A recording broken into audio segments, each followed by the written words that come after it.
الرحمن الرحيم الحمد لله الذي هدانا لهذا وما كنا لنهتدي لولا أن هدانا الله أشهد أن لا إله إلا الله وحده لا شريك له وأشهد أن محمدا عبده ورسوله لا نبي بعده اللهم صل وسلم وبارك على حبيبنا وشفيعنا وقرة أعيننا سيدنا ومولانا محمد وعلى آله وصحبه أجمعين أما بعد السلام عليكم ورحمة الله وبركاته قال رسول الله صلى الله عليه وسلم أفضل الصيام بعد رمضان شهر الله المحرم وأفضل الصلاة بعد الفريضة صلاة الليل رواه مسلم وفي رواية رواه أبو داود والنسائي.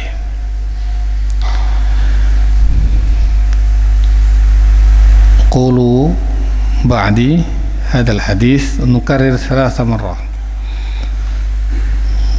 قال رسول الله صلى الله عليه وسلم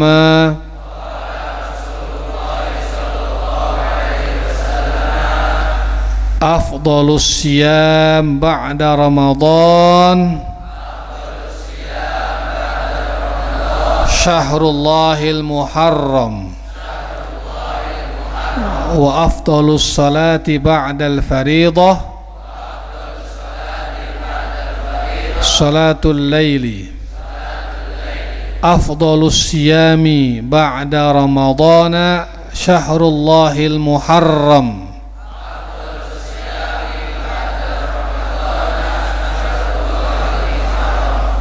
وأفضل الصلاة بعد الفريضة صلاة الليل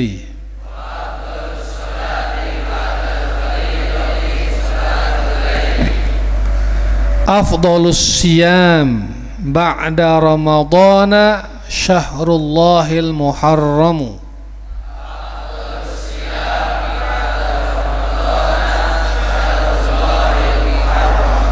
وأفضل الصلاة بعد الفريضة صلاة الليل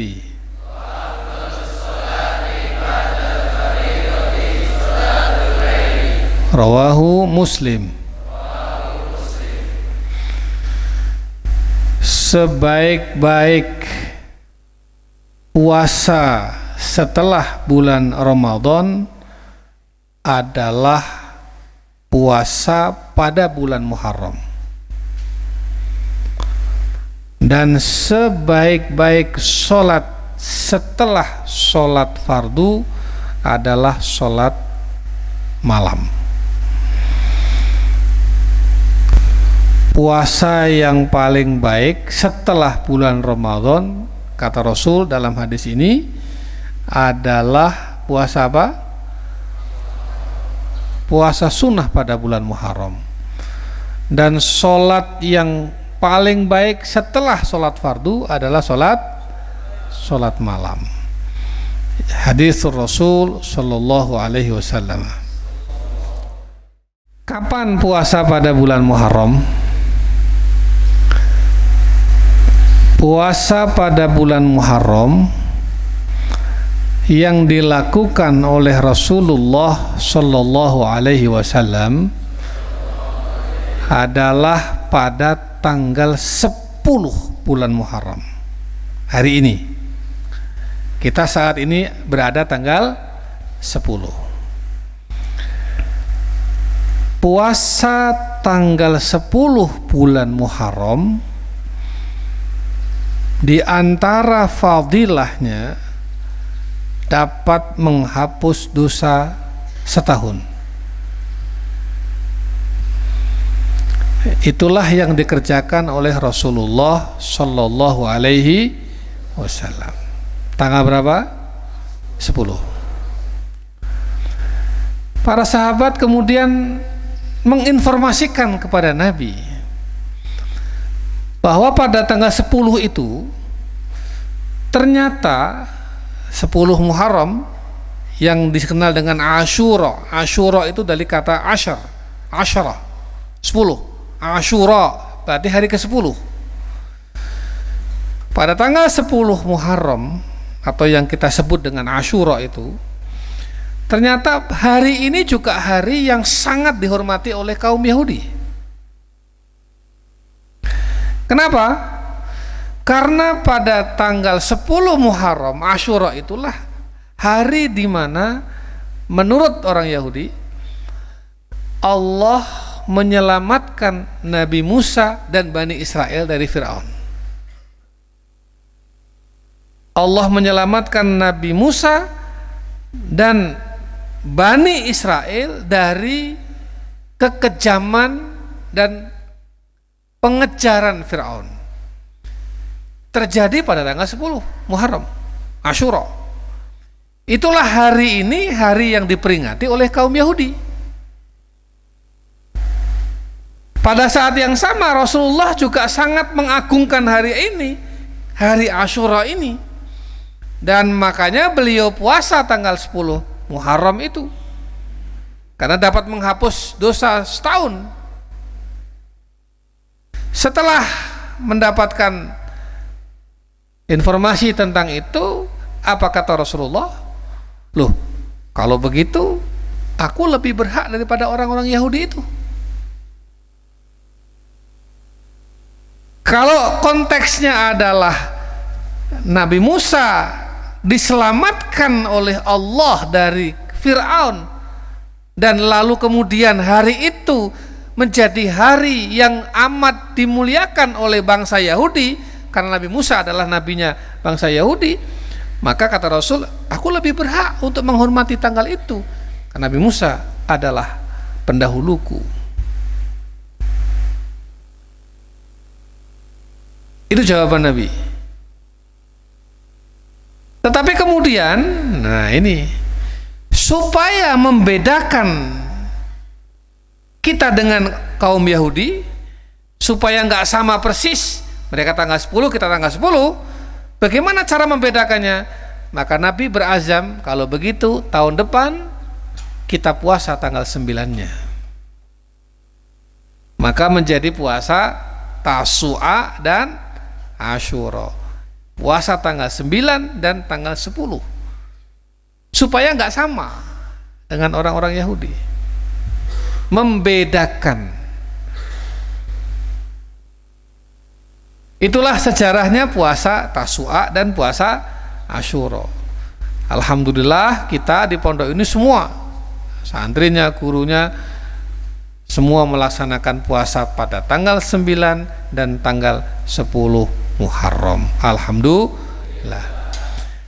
Namun tidak sampai tahun berikutnya, nggak sampai pada bulan Muharram berikutnya, Rasulullah ternyata sudah dipanggil oleh Allah Subhanahu wa ta'ala. Rasulullah wafat belum sampai ketemu dengan bulan Muharram berikutnya, tapi Rasulullah udah bilang, andai kata begitu tahun depan kita puasa tanggal 9. Berarti Rasulullah sendiri nggak pernah mengalami puasa tanggal 9. Puasa tanggal berapa? 10. Tapi mengatakan tahun depan kita puasa tanggal 9, tanggal 10. Nggak sampai tahun depan Rasulullah sudah wafat. Tetapi dalam ingatan kaum muslimin, perintah Rasulullah mengatakan tahun depan kita puasa tanggal 9. Meskipun Rasulullah qaddarullah wafat terlebih dahulu, maka itu menjadi sunnah Rasul sallallahu alaihi wasallam. Tanggal 9, tanggal 10. Kalau puasanya tanggal 10 saja gimana? Karena satu dan lain hal, ya, sakit atau ada halangan-halangan yang tidak memungkinkan kita puasa sunnah pada tanggal 9, puasa aja tanggal 10 gimana? Enggak apa-apa. Puasa tanggal 10 saja juga enggak apa-apa. Tapi itu tingkatan paling rendah. Afdolnya 9, 10. Andai kata 9-nya enggak bisa, ya 10-nya saja. Tetapi kalau bisa, andai kata tanggal 9-nya kelewat gak bisa puasa, terus tanggal 10-nya puasa, supaya tidak sama dengan Yahudi, tambah lagi tanggal 11-nya. Jadi kalau nggak bisa tanggal 9, 10, tanggal 10, 11. Ya, kenapa? Karena spiritnya, semangatnya adalah apa? Menghormati tanggal 10 Muharramnya, sebagaimana Rasul menghormati, sebagaimana Nabi Musa juga menghormatinya, dan ada fadilah yang besar tanggal 10 Muharram, dan ada sunnah Rasul puasa pada 10 Muharram, tapi karena ada konteks sama dengan bangsa Yahudi, ditambah sehari sebelumnya. Sehari sebelumnya nggak bisa, tanggal 10 bisa, tambah sehari setelahnya. Jelas? Itulah tata cara puasa bulan Muharram.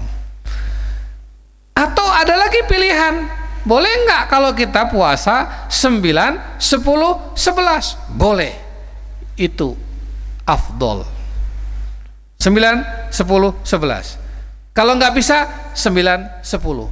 Nggak bisa 10, 11. Nggak bisa juga 10. Jelas? Ya, hadisnya tadi. Puasa Muharram 9-10 selain fadilahnya menghapus dosa-dosa yang lalu, puasa tanggal 10 itu dalam beberapa riwayat disebutkan Allah akan menghadiahi kita dengan 10.000 malaikat menjaga kita. Barang siapa yang berpuasa pada tanggal 10 Muharram, Asyura, Allah kirimkan 10.000 malaikat menjaga kita. Dalam beberapa riwayat disebutkan, ya, Allah akan memberi pahala 10.000 malaikat barang siapa yang berpuasa di 10 hari atau tanggal 10 bulan Muharram, Asyura, dan Allah akan memberi pahala 10.000 kali haji dan 10.000 kali umroh. Besar sekali. Ya, ini pahalanya sama dengan kalian berhaji, berumroh 10.000 kali puasa pada hari ini. Dalam riwayat yang lain. Dan nggak cuma itu, diberi hadiah oleh Allah dengan pahala 10.000 malaikat menjaga kita.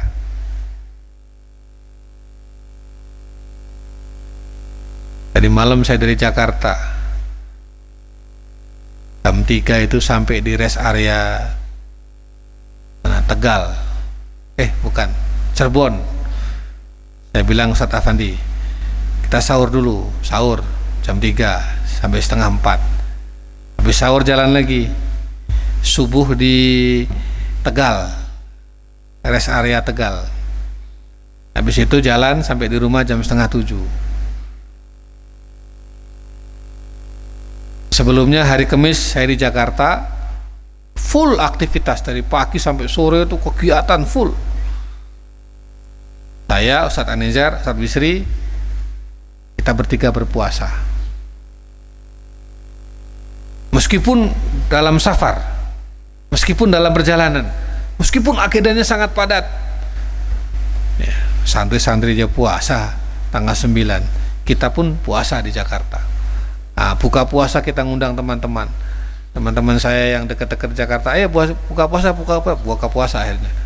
Kita buka puasa berapa orang itu? 10 orang atau berapa itu kemarin, ya. Jadi jangan lewatkan nih puasa Tasu'a dan puasa Asyura ini. Pahalanya besar sekali. Anak-anakku, sunnah-sunnah yang begini dihidupkan.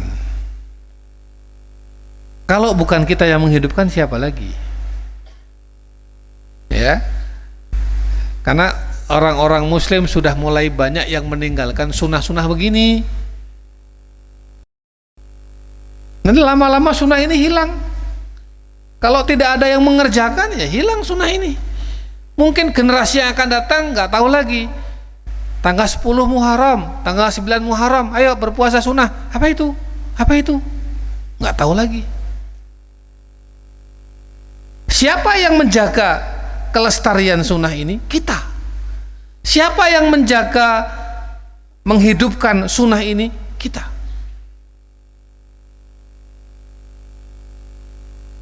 Sunnah mandi sebelum Jumat, at-tatayyub, memakai wangi-wangian sebelum Jumat, ya, bersihkan kuku. Ini nggak ada kuku, potong saya kuku dari pagi hari Jumat.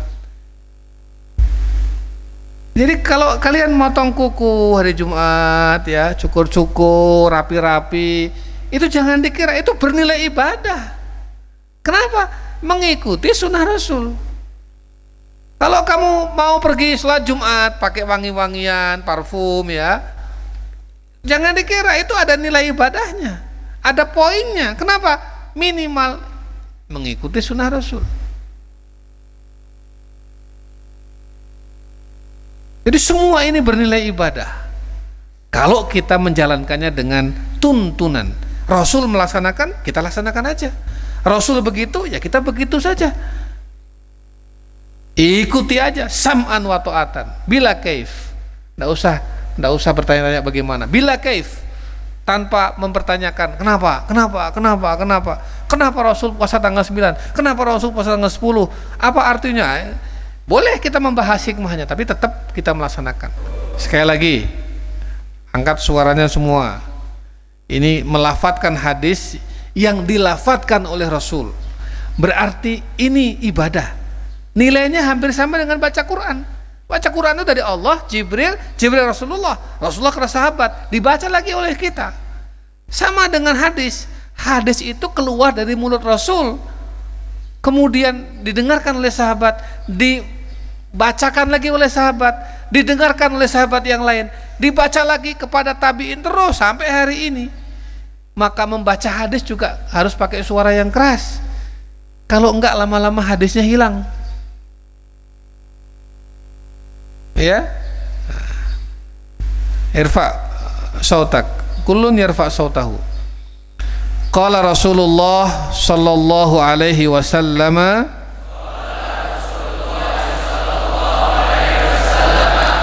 afdalus siyami ba'da ramadana syahrullahil muharram.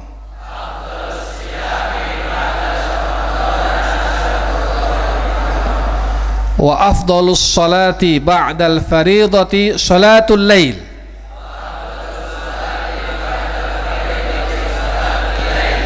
Afdalus siyam ba'da Ramadan syahrullahil muharram.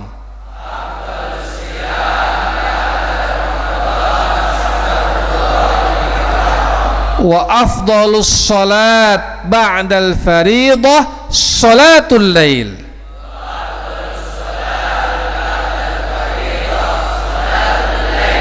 Rawahu Muslim. Aqulu qawli hadha wa astaghfirullahal azim li wa lakum wa lisairil muslimina wal muslimat min kulli dzamb.